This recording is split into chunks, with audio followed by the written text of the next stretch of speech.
Hey, and welcome back to the Girly Girl Bookworm. So I look like I'm just like mass producing in this dress again, and I'm sorry.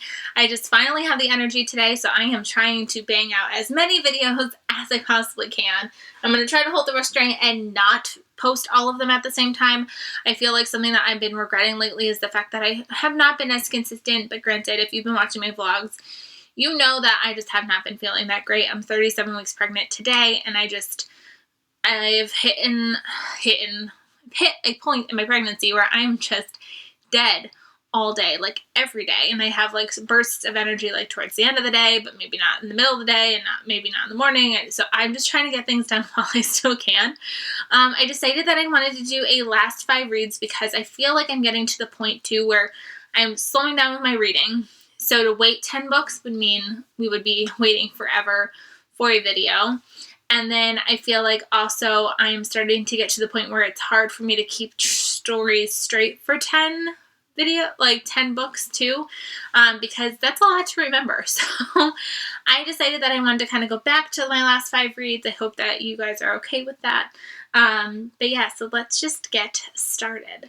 So the first book that I have to talk about is The Mother-in-Law by Sally Hepworth. And this was marketed as a thriller, but I have to say that it really comes off more as a family drama story with kind of some intrigue and mystery going on as well. This follows a family, and they find out that their mother-in-law has passed away. They believe that she died from cancer, but the police are trying to say that it was potentially like suicide, but then they're kind of also saying that it's potentially murder. So we're trying to figure out, what is it? How did this mother-in-law die? And the eyes kind of start pointing towards the daughter-in-law because of the fact that the daughter-in-law and the mother-in-law didn't really have the best of relationships.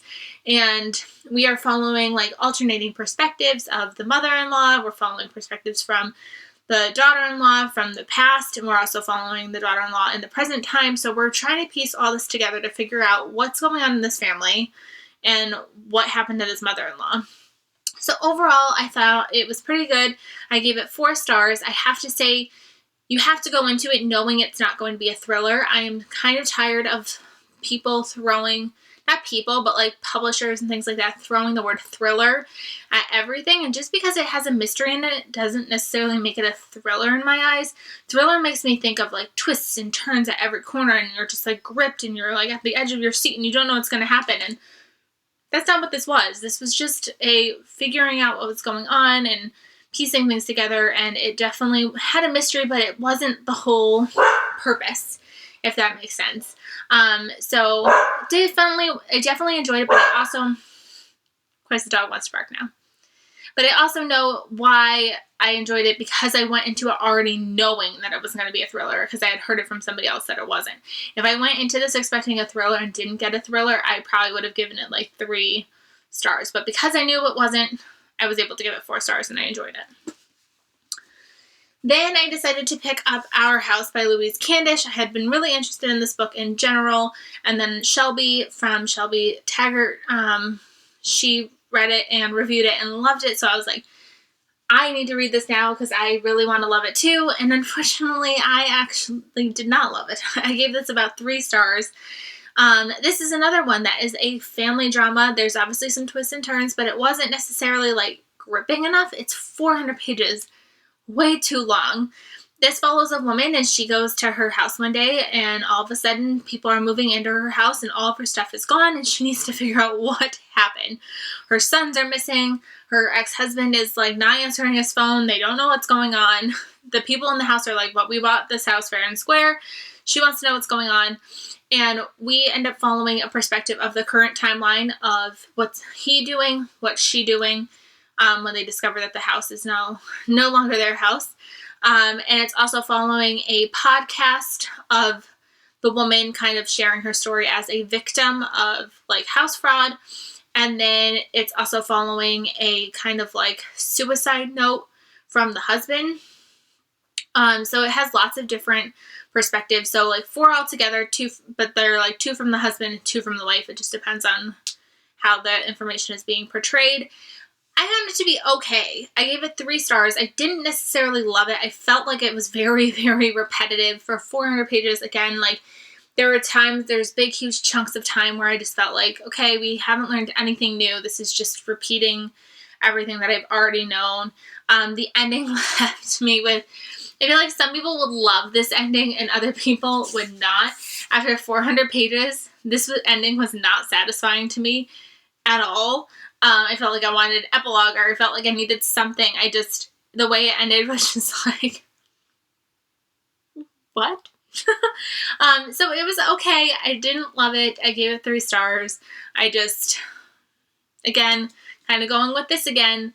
Don't tell me it's a thriller when it's kind of just a mystery with intrigue and family drama and things like that. So, still enjoyed it. Just didn't love it like I wanted to.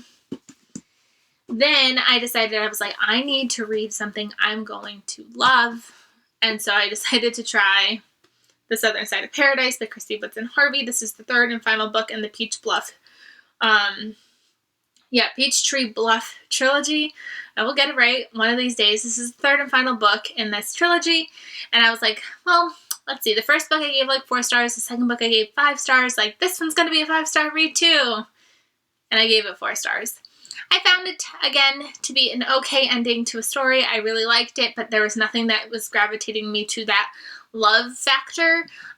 It definitely tied things up. I felt very like everything was closed and we were in a good place by the end of this book, but it just, I don't know, like there was the storyline with Ainsley, Ainsley's the mother, but with Emerson, she had the storyline going on that you could kind of know what was going to happen and you were kind of rooting it towards that direction, but it like took a long time to get to that direction. So I found it to be okay of a wrap up, but I didn't have anything that was like, this is the best series. I love this. It definitely was a 4-star read overall for the entire trilogy. If I were to probably average it out, a 4, a 5, and a 4. So it was really fun. It's definitely one of those series that you can read at the beach. Very light, but it's got romance, family, sisterhood, figuring out yourself. It's got all that goodness wrapped into one series, which is kind of always a nice thing. So definitely still recommend this series. I just didn't want to give this 5 stars because there was nothing that like pushed me to the love factor of it.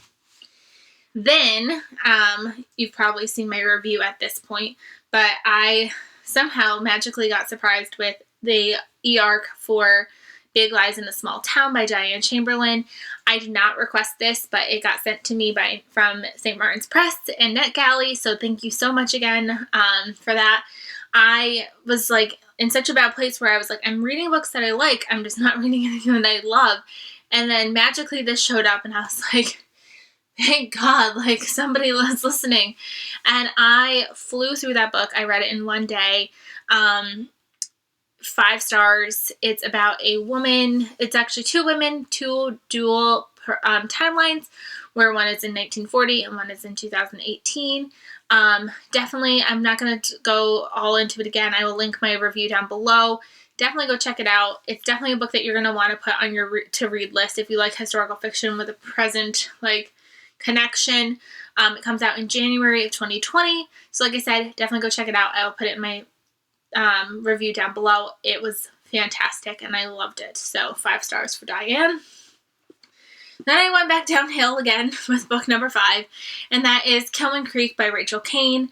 Now, this is the second book to Stillhouse Lake. There is a 4th book now. I thought it was originally a trilogy, but there's a 4th book coming out again in January 2020. I thought I was going to really like this book, and I don't know if it was the book.